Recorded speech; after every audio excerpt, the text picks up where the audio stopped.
埃及要不要接受这个方案。川普他一定会打胡塞，但是加沙他希望有个方案把难民赶到埃及的西奈半岛，由美国人在加沙走廊去建立一个非常现代化的海滩。胡塞成了埃及的障碍，在以色列袭击加沙走廊之后，他就去针对经过亚丁湾跟红海以及苏伊士运河的货轮做了一个警告，造成苏伊士运河的营运收入大幅减少。而埃及事实上依赖苏伊士运河给他的财政做补贴，对埃及是非常大的困扰。胡塞被称之为伊朗小弟，伊朗愿意援助胡塞，不是因为伊朗才有他们。这个有些宗教有根本属性，它不认同说你要去做，不就可以继续硬下去？但它就是把宗教填补了共产主义。十字军东征也是以牺牲奉献为荣，会不会这个是未来整个伊斯兰世界现代化的一个解放？总要达到在现代化、宗教、政治、自卫能力很重要的军事这几个要达成一个很完美的融合。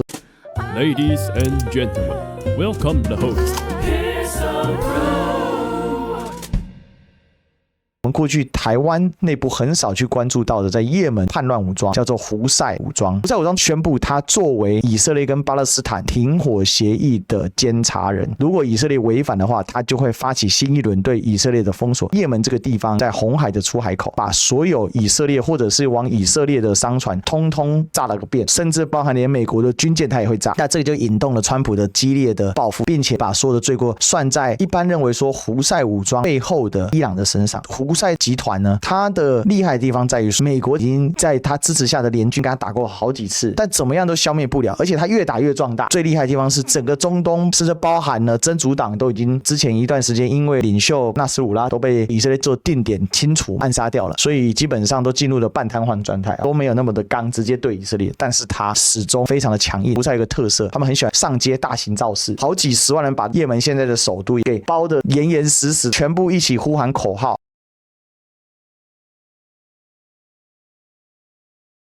为什么在这个时候爆发美国袭击胡塞武装的这个角度来看，以色列现在正在袭击加沙？我的感觉就是美国在这时候袭击胡塞的一个原因，就是说为什么发生在这里？他一定会打胡塞，但是加沙的川普在他就任的时候已经讲得很清楚，他希望加沙有一个方案，把加沙的难民赶到埃及的西奈半岛，由美国人在加沙走廊去建立一个非常现代化的海滩，就是变成地中海东岸的乐园。埃及要不要接受这个方案？你把难民都赶到西奈半岛去建立一个帐篷，这个对埃及是非常大的困扰，所以埃及不大想接受这件事情。为什么胡塞成了埃及的障碍？是因为胡塞在以色列袭击加沙走廊之后，他就去针对经过亚丁湾跟红海以及苏伊士运河的货轮做了一个警告，不可以经过这个区域，所以这个时候造成苏伊士运河的营运收入大幅减少。而埃及事实上依赖苏伊士运河给他的财政做补贴。穆罕默德崛起之后，他透过宗教、透过军事的力量的扩展，然后把它暂时性的再统整在一起。蒙古帝国这个统治性不具备一致性的基础，所以蒙古帝国在刚刚完成西征的没多久，实质上已经分裂成好几个汗国，只是名义上臣服于蒙古大汗，主要是就是留在了托雷系里面。因为这个托雷系我们也知道说，他的后代就是元朝的皇帝嘛，但是看起来实力最强，地理条件决定生产力，它还有地下资源来决定生产力，构成的问题是极其的分裂。也门胡塞武装被美国炸，美国帮埃及解决问题，但埃及又不能不去支持加沙巴勒斯坦的民族主义，而也门的胡塞武装其实是支持民族主义啊，但这个民族主义是西方人给的一个有毒的民族主义，但是你说完全有毒了又不完全有毒，因为本来这里就有一个共通的阿拉伯语，有一个共通的伊斯兰宗教，所以呢，你说他们有没有具备一定程度的近代民族的基础呢？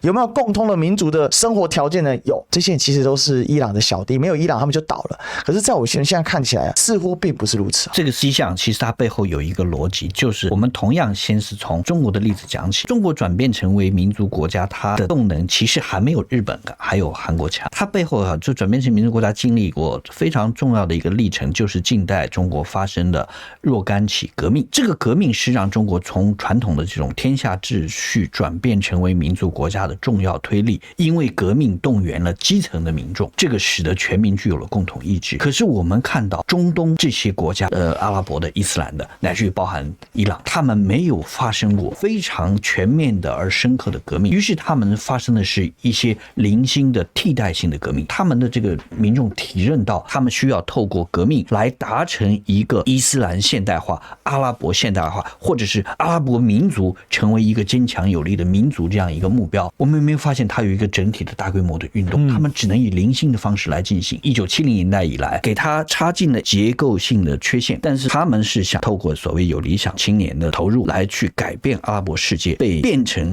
弱势的这样一个状态。从中文的视角，或者是从传统的国际地缘政治学的一个视角，深受美国的影响啊，部分来自欧洲，还停留在1990年代读书的时候的框架。西方人一直在宣传，他今天打死了几个哈马斯的高层，打死了几个真主党的高层，打死了几个胡塞的高层，打死这么多，这个组织到底是怎么架动的？但是他的组织又相当的现代化，这边的军队就是胡塞、哈马斯、真主党，军队管人民就是埃及，这是截然不同的一个形式。可就西方的视角来看，我们会觉得埃及是比较现代化，因为埃及看起来一个现代化的政府，然后它有一个很完整的行政管理架构，有政党，这就导致了更加凸显了也门是一个很贫瘠的土地。因为这个地形那么复杂，这个地方又是古大陆，所以它很硬，花岗岩地形。所以从这整个角度来铺开来看的时候，我们在看胡塞为什么今天在这一轮冲突里面，它其实变成举世注目。过去都把它当成小透明，甚至把它当成所谓的恐怖分子。台湾人现在大多数还是认为胡塞是恐怖分子。是这种心理跟想法是很困难的事情，所以他这个投票结果是让精英们都跌破眼。他们的强韧的程度，因为他普遍受到人民支持，他们是从人民中走出来的。今天他之所以被称之为伊朗小弟，主要是因为伊朗愿意援助他们，而不是因为伊朗才有他们。胡塞其实不是信仰共产主义，但为什么他的组织架构类似之处？我觉得他就是把宗教填补了共产主义。因为西方人在基督教还在到处杀人扩张的时代的时候，那十字军东征不是也是以这种牺牲奉献为荣吗？并不是因为宗教属性的问题。当然了，这个有些宗教有根本属性，他不认同说你要去做杀害别人这些，不管是这西方三大宗教嘛，伊斯兰、基督教跟犹太教，他们的属性就属于比较这种一神教的，是比较尖锐一点。可是单纯的为神奉献没办法驱动这所有的力量，所以我觉得他们很巧妙的把宗教现代化的这种组织，就是共产党的这种组织，所以他们要叫总书记、政治局跟民族，进而到军事。因为胡塞一个很重要的地方是他的政军的结合，政军教族的结合的能力非常的强大。而这样同样的类型的组织，就是在哈马斯、在真主党都具体的呈现出来，而且这也是让他不断势力越来越庞大，可以在废墟之中重建自己的家园。在这么严重的封锁之下，那虽然看起来有些土味，但他们事实上很认真的城市的功能、公共交通各种方向，他们都做到一定程度的恢复。他们既是有一点伊朗的味道，又有融合了一点这种政军族教复合体。但这个研究我觉得在目前的整个，尤其在我们台湾或者是在华文圈里面还是严重不足的。因为从这样的一个角度来讲，胡塞老哥不就可以继续硬下去？那会不会这个是未来整个伊斯兰世界现代化的一个解放？总要达到在现代化、宗教、政治、自卫能力很重要的军事这几个要达成一个很完美的融合跟谦和的时候，我目前看到这条路线似乎胡塞就是一条相对明确路线。尤其是为什么对比于哈马斯跟真主党有一个最大差别是，哈马斯局限于弹丸之地，而且他也没有整个巴勒斯坦的统治权，真主党也没有整个黎巴嫩的统治权。可是胡塞不一样，胡塞至少在北也门就有地区，它是有一个完整的统治权，而且他也把旧也门的各个部队、各势力其实也都已经做了很大程度的收编。一些学者认为至少北也门这一块的现代化进程已经有很大很高强度的推进，所以未来的也门不会只是像过去所谓的部落政治。这也是为什么他的邻国超级无敌有钱的沙烏地阿拉伯出动了现代化的 F-16啊、战机、坦克，找了国际佣兵，再加上美国下场，还是打不死胡塞，而且还吃败仗。所以我从这个角度来看，是我看到了所谓的伊斯兰现代化。其实我们来对比一下沙烏地跟胡塞，就沙烏地它的外表看起来很现代化，它这个现代化基本上是依赖在它的资源跟西方之间的这种资源跟消费的这种关系上面。他们这里错过了一个议题，就是关于这个殖民跟去殖民这样一个重要的议题。如果我们只是讲宗教，其实所有的宗教都是中立的，看它被谁利用。比如基督教，它里面是不是具有一定的反抗性，显然是有。